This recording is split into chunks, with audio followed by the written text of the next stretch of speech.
Bismillahirrahmanirrahim, salatu wassalam ala rasulillah. Elle pratiquait l'islam pendant 6 mois sans que sa famille ne sache qu'elle s'est convertie à l'islam. Comment a-t-elle fait? Et lorsque la famille a découvert sa conversion dans cette religion, comment est-ce qu'elle a réagi? Mesdames et messieurs, son histoire mérite d'être su. Et c'est d'ailleurs pour cela que le Talk d'Al-Bayan a décidé de vous la partager. Assalamu alaikum wa rahmatullahi wa barakatuh. Bienvenue dans votre talk qui reçoit Mariam Souma. Assalamu alaikum. Wa alaikum salam. Merci de me recevoir sur la chaîne Al-Bayan. Merci. C'est un plaisir en tout cas et merci d'avoir accepté notre invitation. Merci. Alors je précise que vous vivez en France, vous êtes en Côte d'Ivoire pour un projet, on va en parler Inch'Allah. La question de la conversion, c'est une question très importante. 6 mois, prier à la maison sans que la famille ne sache que vous êtes converti à l'islam, c'est vraiment, il faut avoir, on va dire, beaucoup de techniques, beaucoup d'astuces pour échapper en tout cas à la vigilance de la famille. Et comment vous vous sentez une fois que vous êtes maintenant en Côte d'Ivoire? Alhamdulillah, je suis très contente d'être en Côte d'Ivoire. Ça fait, comme je l'ai dit, ça fait très longtemps que j'ai quitté la Côte d'Ivoire, quand j'avais l'âge de 5 ans. Et les aléas de la vie font que voilà, on vit en Europe là-bas. Et aujourd'hui, je reviens à l'âge de 38 ans. Donc c'est quelque chose de très beau que je suis en train de vivre parce que voilà, c'est mon pays, je suis née ici et j'étais vraiment très pressée de venir. Donc alhamdulillah, je suis contente d'être là. D'accord, on parlera de votre conversion, on parlera également de vos projets. Inch'Allah. Tout à l'heure, Inch'Allah. Massi Bari, salam alaikum. Wa alaikum salam wa rahmatullahi ta'ala wa barakatuh, Abdelhakim. Et comment ça va? Alhamdulillah, ça va très bien. Très heureuse de retrouver les téléspectateurs et d'être en compagnie de notre sœur Mariam, avec qui on espère on va passer un agréable moment, Inch'Allah. Oui, elle va partager avec nous son histoire. C'est un témoignage, en tout cas édifiant, sur sa conversion à l'islam. Effectivement. Jessica Koné, qui est également avec nous. Salam alaikum. Wa alaikum salam wa rahmatullah. Comment ça va? Alhamdulillah, je me porte super bien, en tout cas avec ce plateau très coloré. J'aime bien. Hein. Et très féminin. Oui, très féminin, il faut le dire. Oui, tu es en minorité aujourd'hui. Le docteur n'est pas là, donc... Mais nous sommes toujours dans le mois de la femme, exactement. De la célébration des droits des femmes. Je crois que c'est aussi c'est un plaisir en tout cas d'être aussi bien entouré par de belles dames sur ce plateau en tout cas. Ah, mais merci. Gentil, ça. Alors Mariam Souma, ça va très bien? Alhamdulillah, ça va. J'ai un très bon accueil ici et puis je remercie tout le monde. Merci beaucoup. D'accord. Alors Mariam Souma, avant d'être musulmane, quelle est la religion que vous pratiquiez? J'étais chrétienne avant. J'étais dans une famille très chrétienne. Et j'étais même moi-même choriste dans une... dans une église? Oui, j'étais dans une chorale et puis je chantais aussi avec les autres enfants autour de moi. Donc c'était... ça a été comme ça jusqu'à l'âge d'on va dire 15, 16, 17 ans. Et puis vers 18-19 ans, il y a quelque chose qui a commencé à se passer en moi. Et c'est vrai que j'avais beaucoup d'amis autour de moi qui étaient musulmans. Et je me posais vraiment beaucoup de questions, notamment quand je les voyais pratiquer et quand je les fréquentais, souvent quand j'entendais certains mots par-ci par-là, Mohammed, Al-Qur'an, la prière, tout ça. Donc, tout est venu de là en fait. Et comment se manifeste justement ce petit déclic-là? Qu'est-ce qui se passe exactement? En fait, il faut dire qu'un jour, il y a 2 événements qui ont fait que mon cœur a commencé à battre pour l'islam. C'est-à-dire qu'un jour, je suis sortie de l'église. Et comme je l'ai dit, je suis passée à côté d'un monsieur qui était, on va dire, les gens pensent qu'en France, il n'y a pas de pauvreté, mais il y a aussi des mendiants en France aussi. Donc le monsieur était dans la rue, c'était un mendiant. Et puis j'ai vu un monsieur, en fait, s'approcher de lui. Et ce monsieur était habillé comme les musulmans, avec un boubou et puis un chapeau. Et puis il s'est assis devant lui, il a commencé à discuter avec lui, rigoler avec lui. Et puis à un moment donné, je vois qu'il lui a glissé de l'argent dans sa poche sans que le monsieur qui mendiait ne voie ça. Et ça m'a interpellée en fait. Je me suis dit, waouh, il y a quand même des gens qui ont ce cœur-là. Et puis après, il est parti. Et puis le mendiant s'est rendu compte qu'il avait de l'argent dans sa poche et il a voulu appeler le monsieur pour le remercier. Et ça m'a touchée en fait, de voir que l'homme a fait cette action-là avec toute cette discrétion. Et je me suis dit, c'était très beau. Et puis il y a une autre chose qui m'a frappée, c'est pendant le mois de Ramadan, j'étais chez une amie à moi qui est musulmane. Et je les ai tous vus prier. J'étais là pour réviser mes cours avec elle. Et puis voilà, je les ai vus en train de prier. Et c'est ce geste-là que j'ai trouvé très beau, la prière. Ça vous a quand touché. ils s'inclinaient, ils se prosternaient. Et c'est de là que, dans ma tête, tout a commencé à se mélanger. Alors, je veux savoir, avant d'embrasser l'islam, quelle était votre idée sur la religion musulmane? En fait, dans ma famille, il faut dire que c'était à un moment donné où il y avait, comme en Europe, les idées reçues sur l'islam sont très très dures. Négatives. Très négatives. Les gens ont tendance à associer l'islam avec certains actes qui ne sont pas... Le terrorisme, par exemple. Le terrorisme, des choses comme ça, la violence. La barbarie. Des choses qui ne font pas partie de l'islam. Ils ne sont pas islamiques. Voilà. Et donc du coup, ma famille avait toutes ces idées en tête et craignait beaucoup vraiment qu'un jour, un de nous puisse rentrer dans l'islam. Donc ce n'étaient pas des idées vraiment apaisantes. Beaucoup de familles là-bas en Europe ne voient pas l'islam d'un bon œil. Surtout quand c'est des familles qui ne sont pas musulmanes. Elles ne voient pas l'islam d'un bon œil. Donc moi, en fait, autour de moi, on me disait surtout de ne pas aller là-bas. D'accord. Et comment, avec ce contexte familial qui était déjà difficile, il est vrai qu'il y avait certaines actions qui vous permettaient de développer l'amour de l'islam que vous aviez déjà. Mais comment est-ce que le processus il commence? À quel moment vous dites il faut que je m'implique, il faut que je commence, il faut que je dise la ilaha illallah, parce qu'il faut beaucoup plus que... Oui. C'est beaucoup de courage. Mais en fait, à un moment donné, je me posais beaucoup de questions en fait. Je me disais, mais comment ça se fait qu'il y a des gens qui prient comme ça et d'autres qui prient comme ça?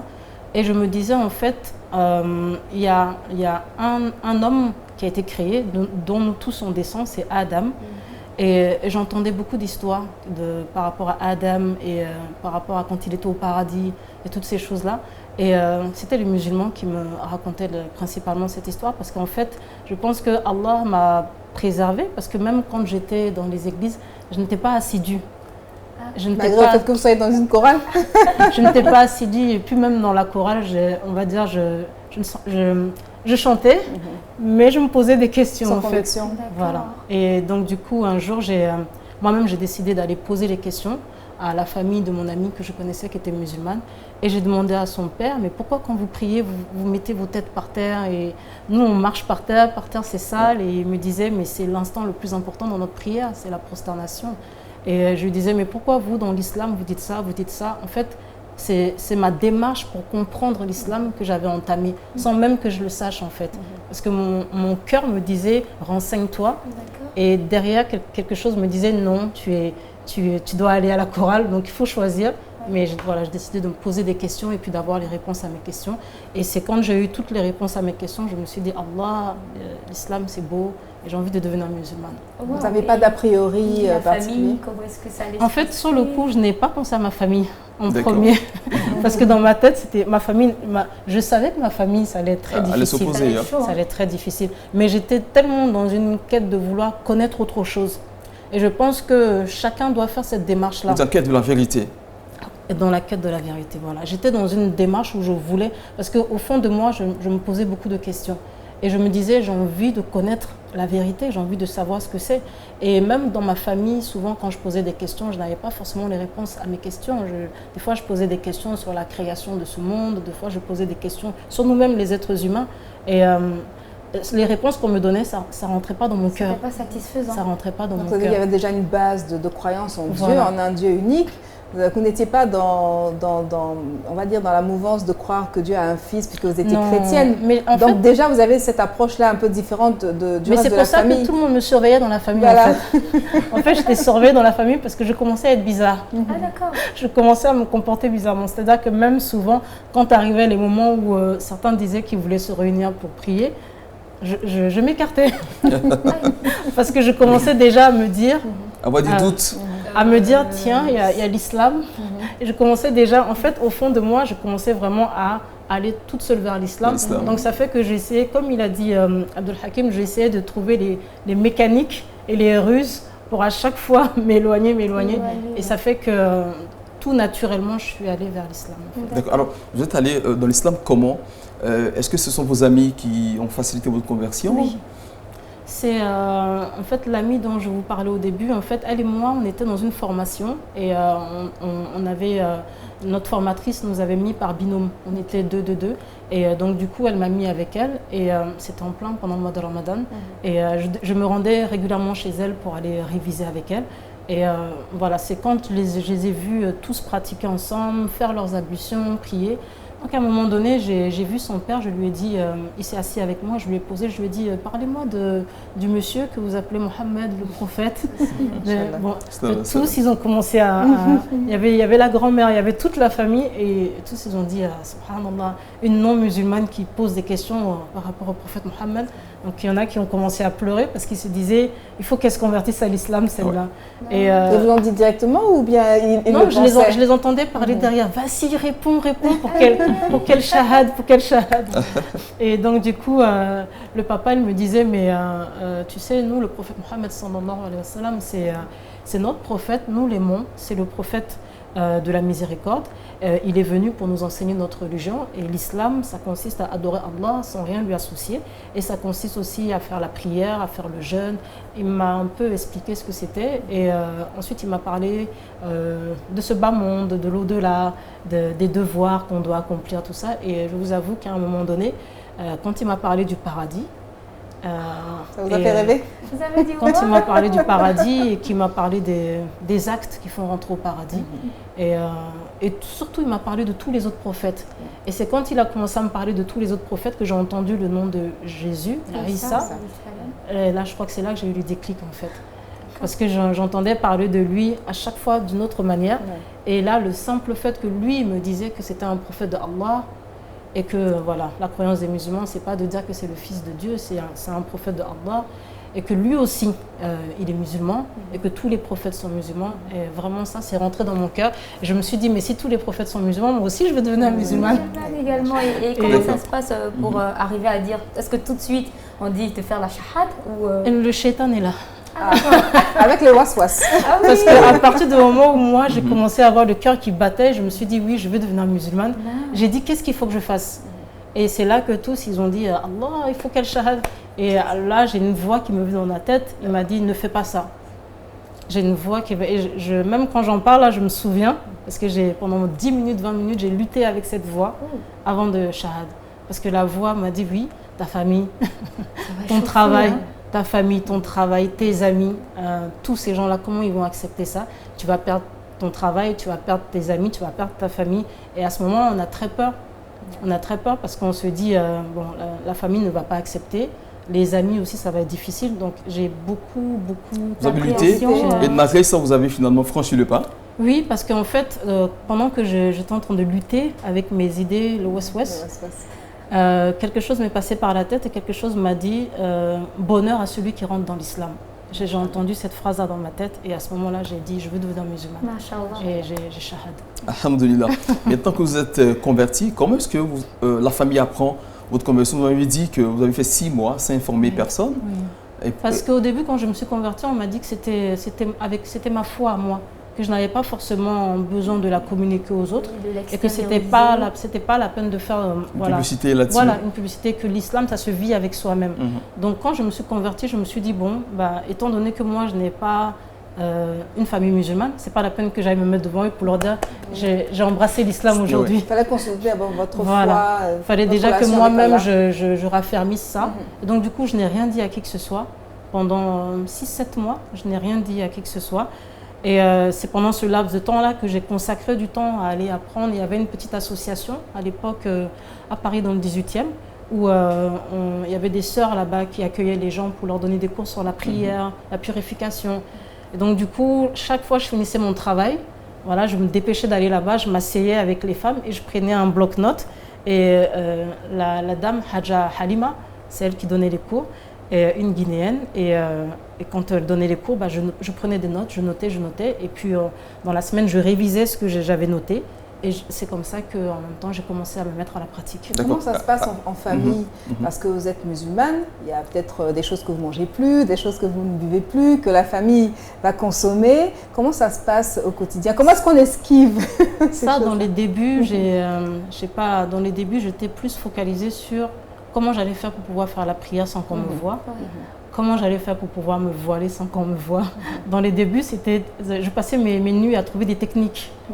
C'était des stratégies. Voilà, comme il a dit, les Russes pour ne pas être détectés dans la maison. Et justement, 6 mois à prier à la maison sans qu'on nous voie, comment vous faites? Vous priez où en ce moment?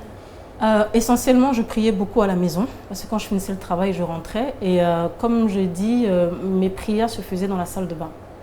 Parce que je ne pouvais pas prier dans le salon, parce que généralement, dans le salon, il y avait toujours du monde.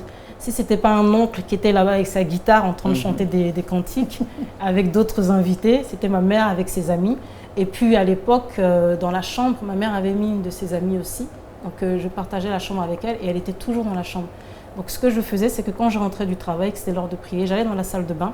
Et Dieu merci, alhamdoulilah, la salle de bain était séparée des toilettes. Donc, du coup, je faisais mes ablutions dans la salle de bain et je mettais mon tapis, je faisais la prière et je fermais la porte justement pour le temps de terminer. Et quand je terminais, j'ouvrais la porte et je sortais.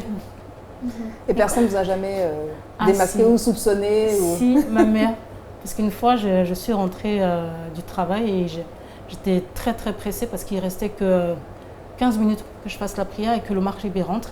Donc je me suis dépêchée, je suis partie dans la salle de bain, j'ai fait mes ablutions et j'ai oublié de fermer la porte. Et qu'est-ce qui s'est passé? J'ai mis mon tapis, j'ai commencé à faire ma prière et puis à un moment donné, pendant que j'étais en train pendant que j'étais en train d'aller pour me prosterner, j'ai vu la porte s'ouvrir. À ce moment-là, le shaitan il me dit arrête la prière, enlève le foulard et dis que tu es en train de faire quelque chose. Il était aux aguets alors oui. avec vous. Et donc du coup j'étais paniquée, je tremblais même pendant que j'étais prosternée, je tremblais et je me suis dit non. À ce moment-là, je me suis rappelé que même le prophète sallallahu alayhi wa sallam, même quand il faisait la prière, il arrivait que les gens viennent il était persécuté. Voilà, pour le persécuter. Donc c'est pas ça qui faisait qu'il arrêtait. Donc je suis allée jusqu'au bout. Elle a refermé la porte. Et à ce moment-là, elle est partie s'asseoir dans le salon. Et quand j'attendre. Voilà. Alors elle est allée vous attendre dans le salon. Oui. On va avoir la suite de l'histoire tout à l'heure, après la pub.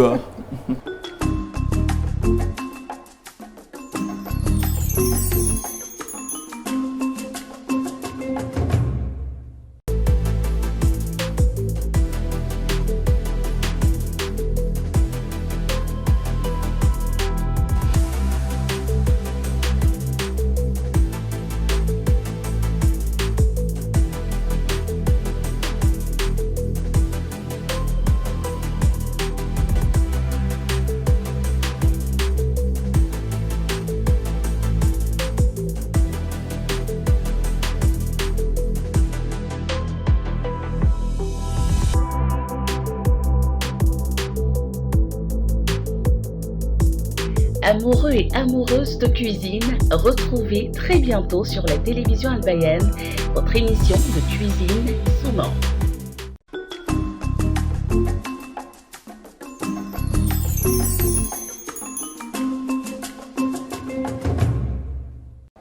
Vous suivez le talk d'Al-Bayan et nous sommes avec Mariam Souma à comprendre son histoire palpitante de sa conversion à l'islam. Une fois que vous faites votre prière dans la salle de bain et la maman qui entre, qui ouvre la porte et qui découvre que vous êtes en train de faire la prosternation, alors c'est un choc certainement et elle va vous attendre au salon pour vous demander des explications. Oui. Et qu'est-ce que vous lui dites comme explication pour justifier?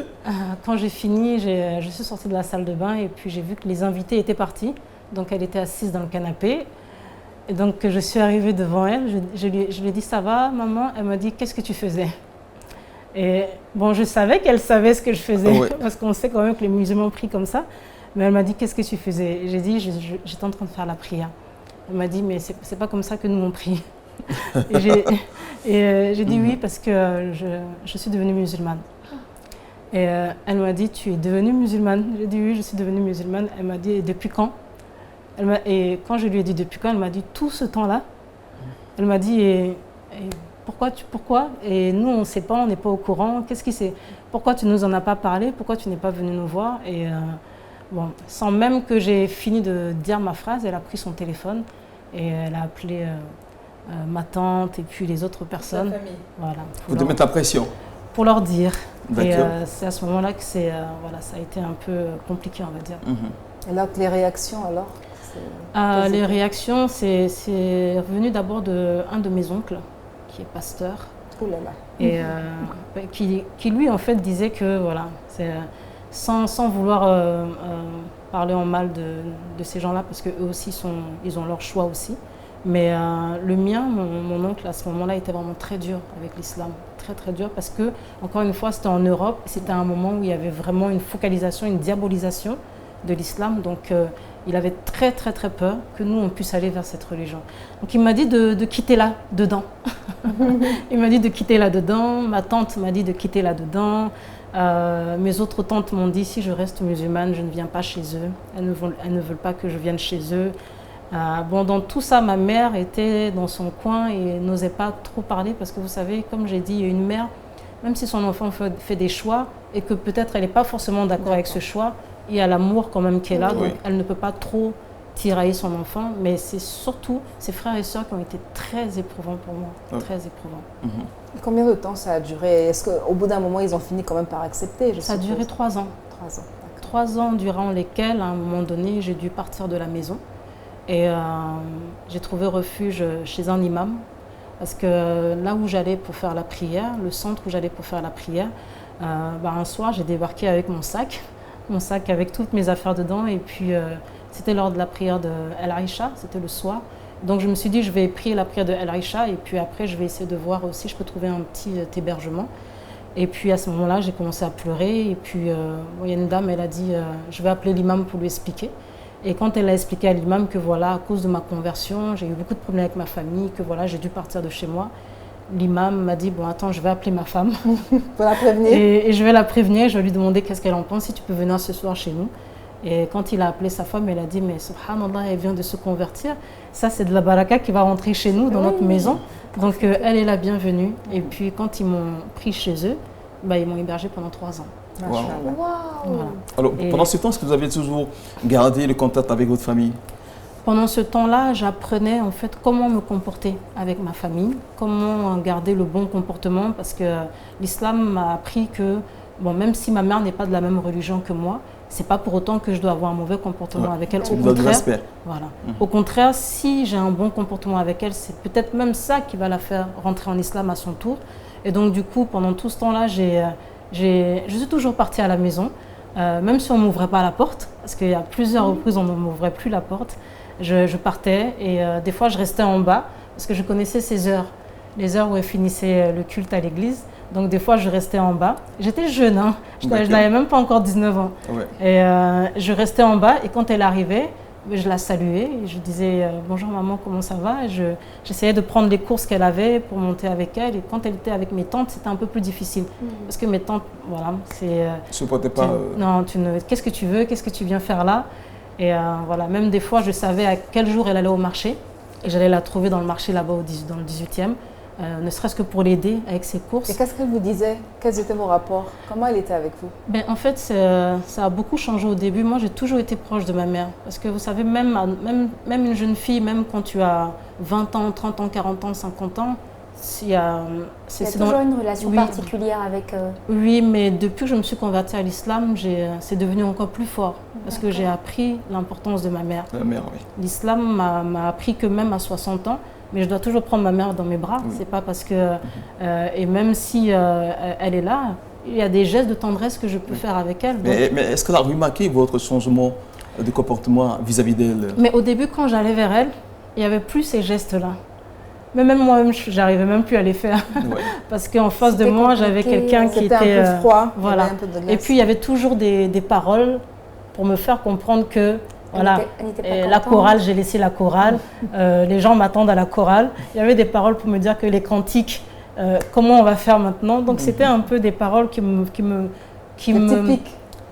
faisaient culpabiliser dans un sens. Et du coup, j'étais un peu réticente, mais à un moment donné, tout ça, ça s'est régularisé parce que au bout de 2 ou 3 ans, en fait, un jour comme ça, je suis partie la trouver à la maison. Et j'attendais devant la porte parce qu'elle n'était pas encore arrivée. Et puis quand elle est arrivée, elle m'a vue devant la porte. Et je me suis dit, bon, moi maintenant je suis musulmane, donc il faut que je fasse les choses pour lui faire plaisir. Et je savais ce qu'elle aimait bien. Et les fruits qu'elle aimait bien, je suis partie en acheter. Et j'ai mis ça devant la porte et j'attendais. Et quand elle est arrivée, elle a commencé à pleurer quand elle m'a vue. Et elle m'a dit, donc tous les jours tu vas faire ça. Tu vas venir, tu vas t'asseoir là, tu vas m'attendre là. J'ai dit, maman, je vais faire ça tous les jours, même jusqu'à ce que je meure, parce que c'est ce que l'islam m'a appris, que je dois bien me comporter avec toi. Elle m'a dit donc, avant, quand tu n'étais pas musulmane, tu me manquais de respect. Hein. Elle m'a dit, tu me manquais de respect avant quand tu n'étais pas positif. Elle m'a dit, là, j'ai du mal à croire que tu restes dans les escaliers, tu attends, alors qu'avant, je devais te crier dessus pour que tu viennes. Et c'est là qu'elle m'a dit cette phrase qui m'a fait pleurer. Elle m'a dit, l'islam t'a amélioré. L'islam a fait que tu te comportes bien avec moi. Et elle a commencé à pleurer. Elle m'a dit, je te demande pardon pour le fait que je t'ai ignoré, je t'ai laissé. Tu es ma fille, je ne peux jamais te laisser. Mais je veux que tu restes dans l'islam.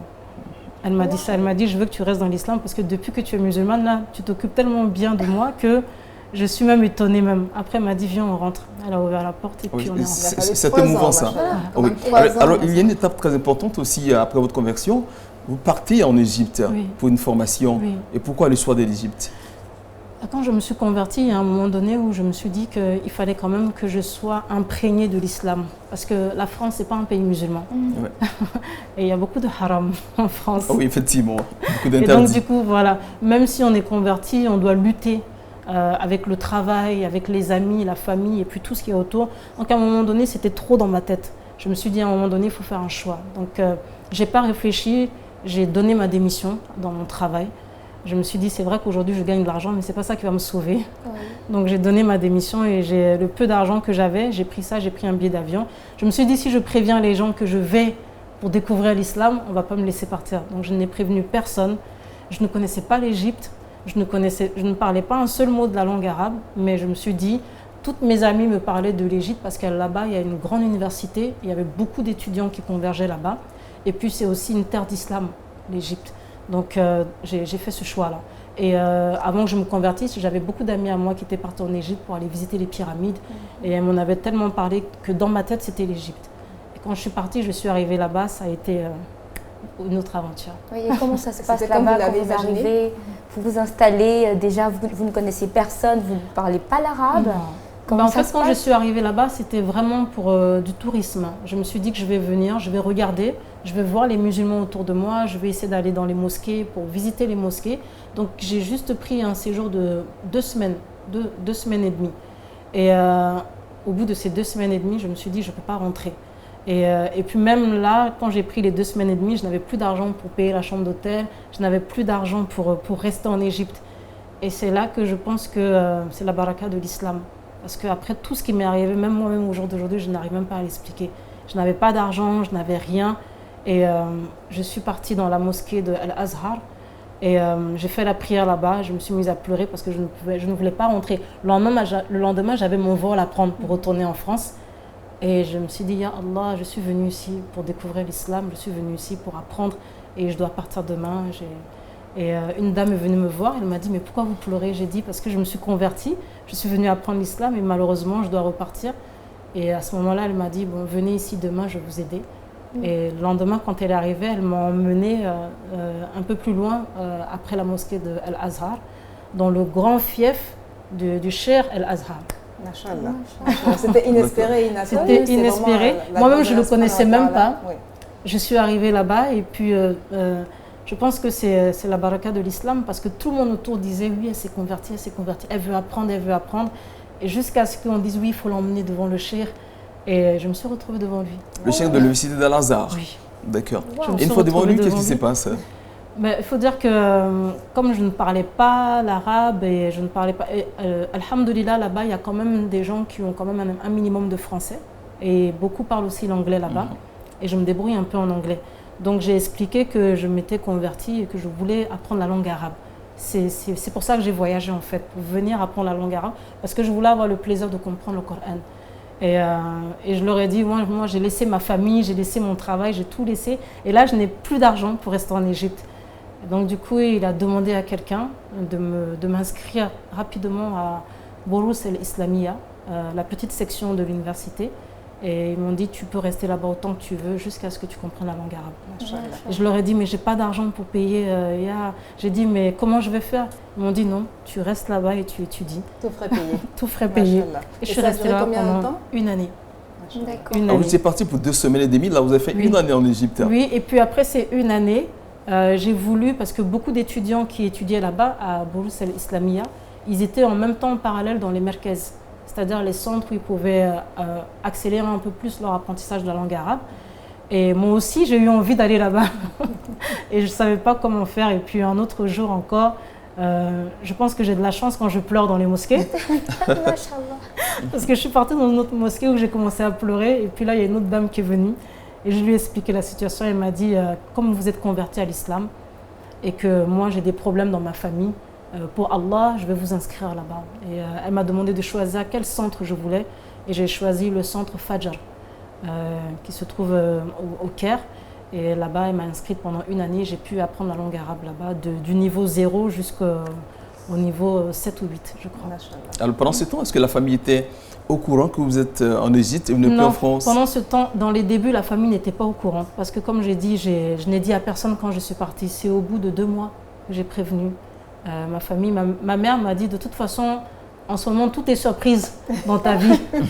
Donc, on n'est pas surpris de ce que tu fais, mais fais attention parce que c'est vrai que c'était une période aussi un peu très sensible parce qu'il y avait aussi les révolutions, il y avait beaucoup de choses dans le pays. Donc, ils avaient un peu peur pour moi, mais alhamdoulilah, tout s'est bien passé. Et l'apprentissage, comment ça se passe, la langue arabe? On n'a jamais parlé d'arabe. En fait, moi, quand j'étais dans l'avion, avant même que l'avion se pose, moi, j'ai dit, Ya Allah, je suis venue par amour pour la langue arabe. Et voilà, fait que la langue arabe rentre dans mon cœur. Et que de la même manière dont moi j'aime cette langue et que je veux la parler, fait que la langue arabe, elle aussi, elle m'aime. Et quand je me suis posée là-bas et que j'ai commencé à apprendre, c'était, dans tous les cas, quand on veut faire quelque chose, il faut le faire vraiment lillah. Je pense que c'est ça qui fait que quelqu'un est réussi. Parce que dès les premiers mois, je ne sais pas qu'est-ce qui s'est passé, j'ai commencé à comprendre quand les gens parlaient. J'ai commencé à interagir même avec les gens. C'était comme une facilité pour moi, ça a été facile dans les débuts. Et j'étais heureuse de pouvoir dire à quelqu'un « Assalamu alaikum, bikam hada min fadlik ayna hada makan ?» Mais je commençais et puis les gens ils m'ont regardé comme ça, ils me disaient « Anti misriya ?» Je dis « Non, je ne suis pas égyptienne. » Et je parlais petit à petit et c'était vraiment une bénédiction. C'était vraiment en immersion et en islam et en arabe. Oui, voilà. Et puis il n'y avait pas de français autour. Voilà. Il n'y a pas de haram. Il n'y avait pas d'anglais autour. Et puis surtout, il n'y avait pas de haram. Dans toute une ville, tu pouvais voir 100% des femmes voilées. Et je pense que ça contribue aussi à avoir de la baraka aussi. Quand on est dans un endroit où il y a très peu de haram, ça nous motive même pour pouvoir bien pratiquer. Ça facilite les différentes adorations et la relation vous êtes avec Allah. bilingue, parlez couramment l'arabe. C'est la raison pour laquelle je suis contente d'être en Côte d'Ivoire. Parce que, comme je l'ai dit, quand on apprend, ce qui est important, c'est de réviser. Parce que la science, même quand on apprend l'islam, quand on apprend le Coran, on nous dit toujours de réviser. Parce que c'est la révision qui fait que ça reste. Mais malheureusement, quand on repart après en France, quand on est confronté au travail, aux réalités, toutes ces choses-là, ça fait qu'on perd beaucoup le temps pour réviser toutes ces choses. Et donc, du coup, j'ai perdu beaucoup de notions à cause de ça. Mais alhamdoulilah, je vais rattraper tout ça. Oui, c'est sûr, ici, vous allez rattraper parce qu'il y a beaucoup de personnes qui parlent arabe. Voilà. Massine, ici, c'est l'anglais, elle parle bien l'anglais. Ma mère, elle est... Est-ce que vous pouvez aussi ajouter l'arabe dessus, un peu Non, l'arabe, peut-être un petit peu de tunisien, mais vraiment un petit peu, parce que c'est un peu différent. Choya, ça, c'est pas la langue arabe. C'est ce que je dis, le tunisien, voilà. Toi, tu dis Qalilan. Est-ce qu'on va s'en sortir, nous? Ah ouais. Un petit peu. Mais en même temps, est-ce que vous avez aussi gardé des relations avec des amis en Égypte? Oui, ça fait longtemps que vous avez quitté l'Égypte, c'est cela? Ça fait longtemps, mais il faut dire qu'il y a vraiment des belles anecdotes qui me sont arrivées là-bas et qui ont fait que, même moi-même au niveau de mon islam, je me suis accrochée à l'islam. Parce que dans les premiers mois de ma conversion, j'avais beaucoup de gens qui venaient me demander des prières. Beaucoup de gens. Bon, après, on me l'a expliqué. On m'a expliqué que quand tu te convertis, c'est vrai que tu es dans un moment où toutes les prières que tu fais, c'est exaucé.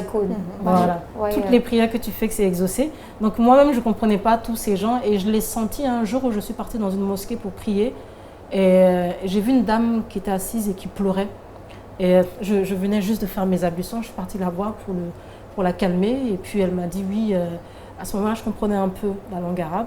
Elle m'a dit son fils est très malade, il a des problèmes de respiration. Et moi, je lui ai dit, comme tout le monde me disait, t'es converti, fais des prières. Moi, je lui ai dit, je me suis convertie.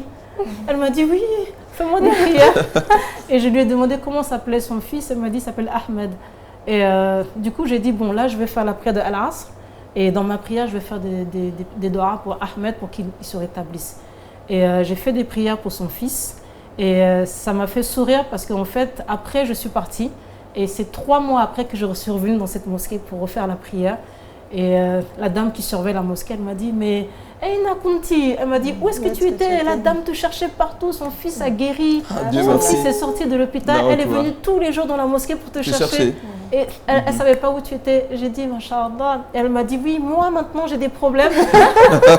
Tu as fait la prière pour elle aussi? Oui. Donc tu t'es sollicité par beaucoup de personnes. Par beaucoup de personnes. Il y avait même un monsieur, il était candidat aux élections présidentielles. Wow. En Égypte. En Égypte. Okay. Et il me disait, oui, Mariam Dora, je veux devenir président ici. Je dis, mais je ne sais pas, parce qu'entre-temps, il y a beaucoup de choses qui sont passées. Il me dit, non, tu es toujours dans cette ambiance-là. Alhamdulillah, il est arrivé deuxième. Il a perdu, mais il est arrivé deuxième. C'est pas loin. Donc, moi, j'ai une question. Pourquoi le prénom Mariam? J'ai choisi Mariam parce qu'en fait, quand j'ai commencé à me questionner sur l'islam, on m'a dit que c'était le nom de la mère de Aïssa. Et comme du fait je venais auparavant j'étais chrétienne et que j'entendais beaucoup parler de Marie et que quand même c'était une femme pieuse dont l'histoire était magnifique. Donc je me suis dit là, dans l'islam, je veux savoir comment elle s'appelle. Parce qu'elle existe aussi dans l'islam. Oui, c'est la mère de Aïssa. Il y a même une sourate qui lui est dédiée. Voilà, il y a même une sourate Mariam. Et donc du coup, je me suis dit, voilà, c'est ce prénom-là que je vais choisir. Parce que symboliquement, c'est très fort, c'est la meilleure de toutes les femmes. Et je pense que même nous-mêmes, les femmes, nos modèles à nous ne doivent pas être les modèles occidentaux. Et tout ce qu'on voit, mais nos modèles doivent être cette femme-là. Parce que les femmes qui sont citées dans le Coran. Les femmes qui sont citées dans le Coran, à part Mariam, il y a d'autres femmes aussi. Les épouses prophètes, voilà. Et c'est sur ces femmes-là qu'on doit s'inspirer. Même si on doit travailler tous les jours pour être des bonnes musulmanes, je pense que quand on s'inspire de ces femmes-là, on a beaucoup de chances d'y arriver. Il faudrait qu'on apprenne leur histoire aussi, surtout aux petites filles. Voilà, oui. Les histoires de Mariam, de Assia, de Khadija, de Aïcha, toutes ces femmes-là. Mais Mariam, je l'ai choisie parce que c'est la meilleure de toutes. En vrai, c'est un bon choix. Alors, une fois maintenant de retour en France, qu'est-ce qui se passe avec la famille? Est-ce que vous retournez en famille ou non? Une fois que je reviens, tout le monde me dit que j'ai complètement changé. Je pense que peut-être que c'était la lumière de l'islam. Parce qu'à un moment donné, c'est ce que je dis aussi à ceux qui sont nés dans l'islam. Je dis à ceux qui sont nés dans l'islam que nous, quand on découvre l'islam, en fait, c'est comme si on a découvert un grand trésor. Parce que c'est un grand trésor, l'islam. Donc, on protège ça et on a peur de perdre ça. Donc quand je reviens, en fait, j'ai peur de perdre ça. Parce que je reviens dans un pays où je vais avoir beaucoup de tentations. Il y a d'autres réalités. Voilà. Et je reviens dans un pays où il y a des réalités qui se mettent en face de moi. Il faut que j'apprenne à vivre avec ma famille, mes amis, pour la plupart qui m'ont abandonnée. D'ailleurs, mes 3 meilleures amies qui m'ont dit clairement que depuis que je me suis convertie à l'islam, elles ne peuvent plus faire certaines choses haram qu'elles faisaient. Et donc, du coup, elles ne veulent pas me fréquenter. Parce que c'était musulmane? En fait, c'était non, c'était pas des filles musulmanes, mais du fait que moi, je me sois convertie à l'islam. Le haram, voilà, elle pouvait pas... Je pouvais pas, moi, être assise avec elle et puis les voir faire ce qu'elle faisait avant, que peut-être moi aussi j'étais avec elle, mais maintenant que je me suis convertie, je ne fais plus ces choses-là.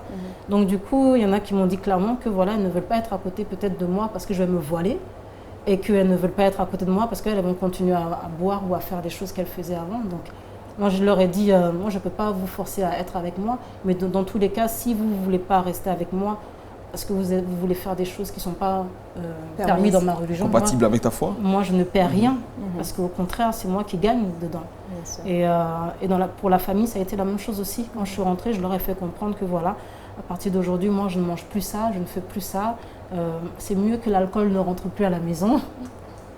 Mais j'ai quand même fait des doigts avant d'arriver pour que ça soit facile. Parce qu'il faut aussi que la famille accepte.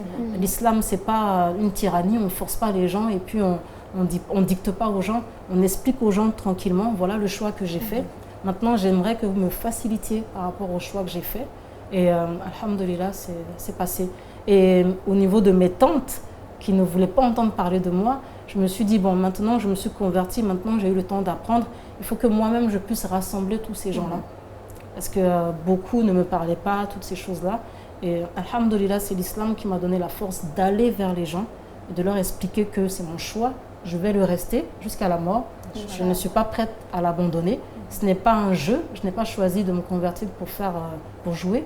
C'est parce que j'aime l'islam et c'est parce que je suis convaincue que l'islam c'est la vérité. Et vous devez accepter le choix que j'ai fait. Et ce n'est pas parce que moi je me suis convertie à l'islam que ça veut dire que vous qui êtes chrétien, mais moi, je ne vous porte. Enfin, je n'ai. Il reste votre famille. Voilà, vous êtes ma famille. Ma mère, c'est la personne la plus importante pour moi dans ce monde. C'est la personne que j'aime le plus dans ce monde. C'est pas parce qu'elle est chrétienne que mon comportement va changer avec elle. Jamais de la vie.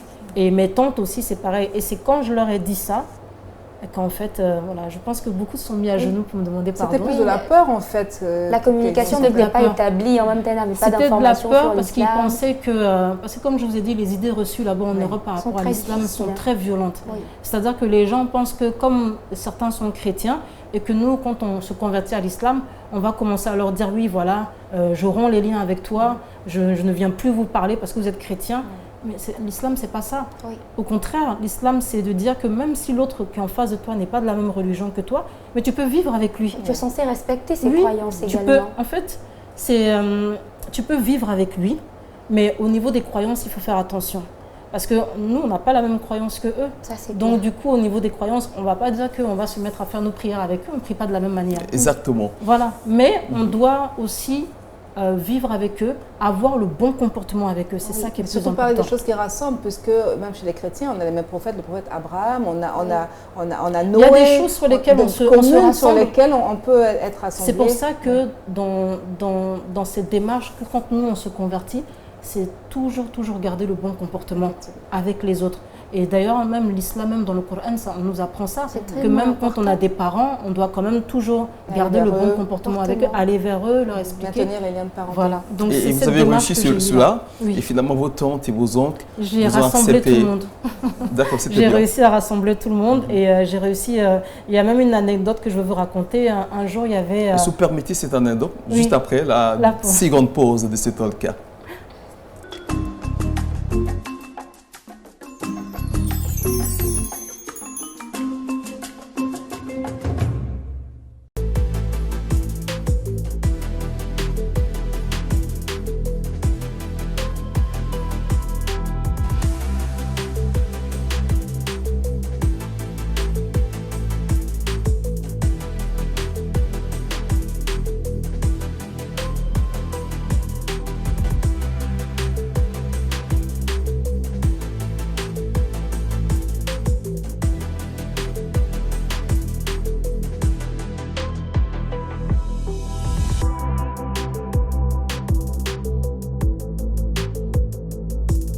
Amoureux et amoureuses de cuisine, retrouvez très bientôt sur la télévision albayenne votre émission de cuisine Souman.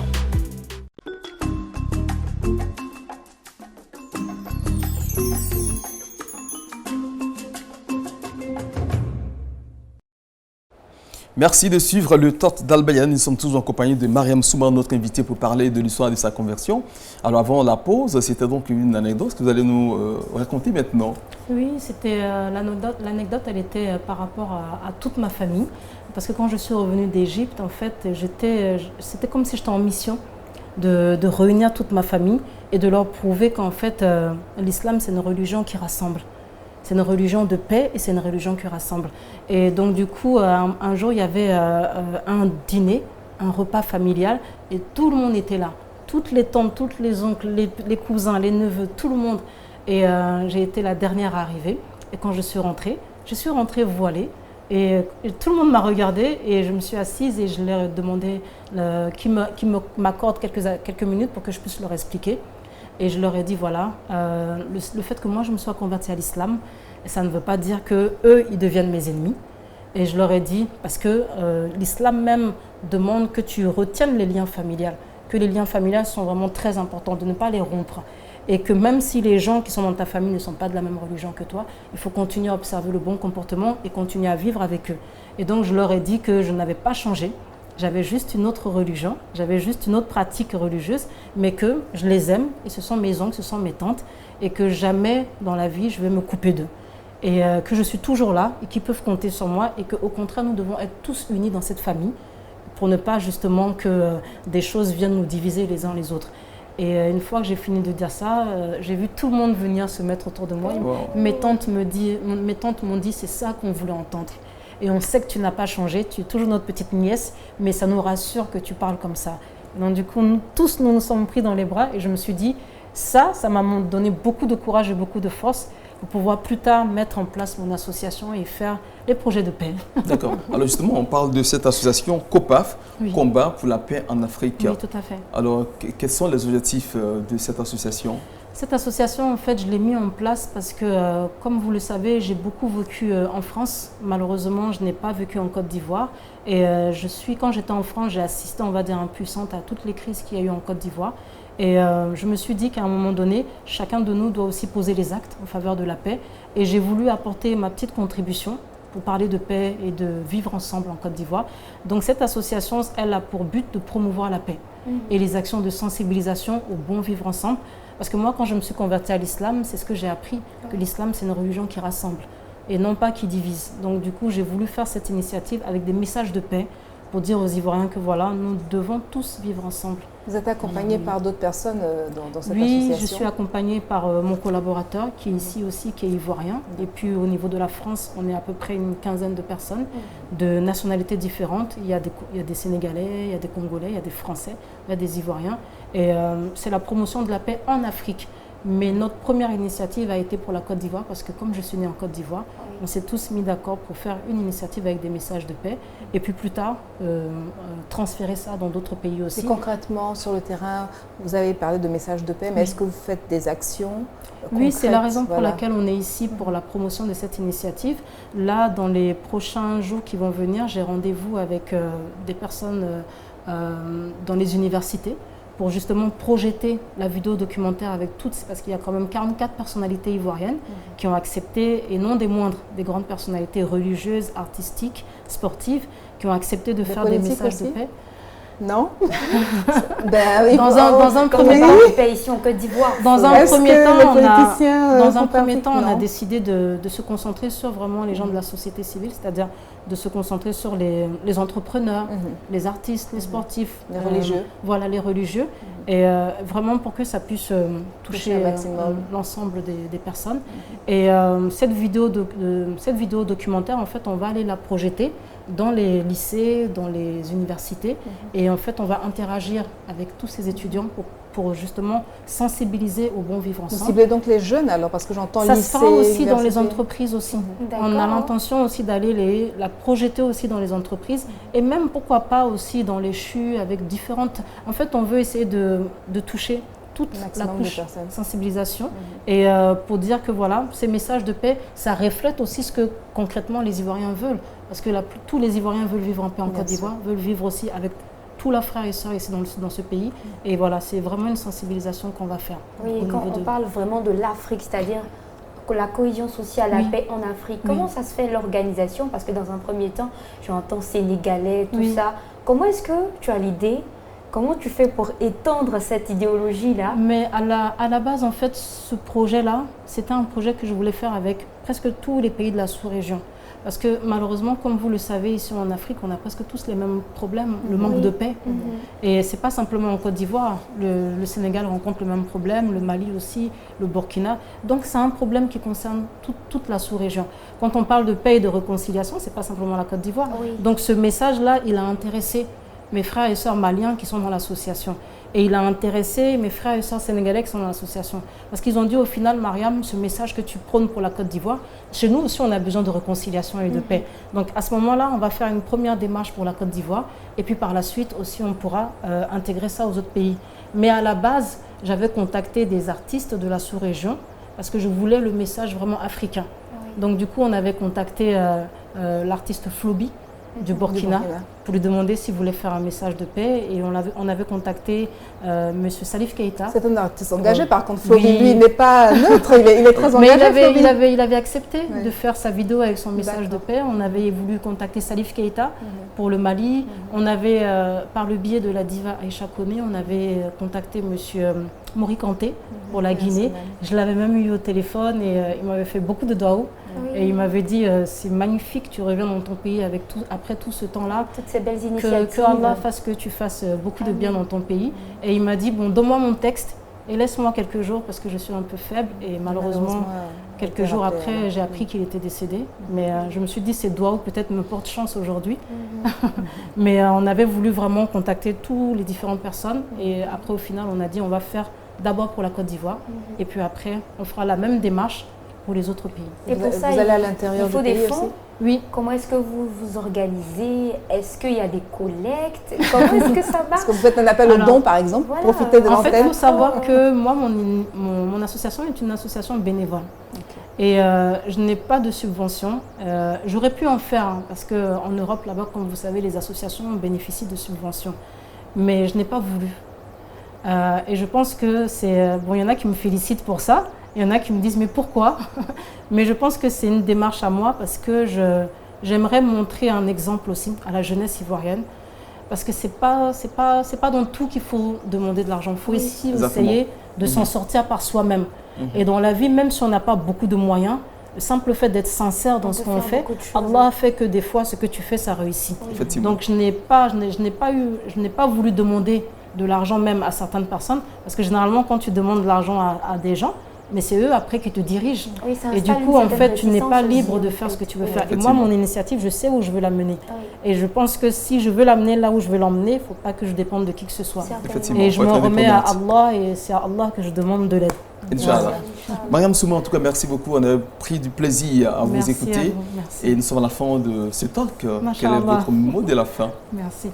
Mon mot pour la fin, c'est de dire en 2 points, déjà à tous ceux qui se sont convertis à l'islam, ici en Côte d'Ivoire, de rester sur cette religion, parce que c'est la religion de vérité, et à ceux qui voudraient se convertir, d'y aller en courant, parce que c'est aussi un choix très bien, parce que c'est une religion de paix, et c'est la seule religion qui est acceptée.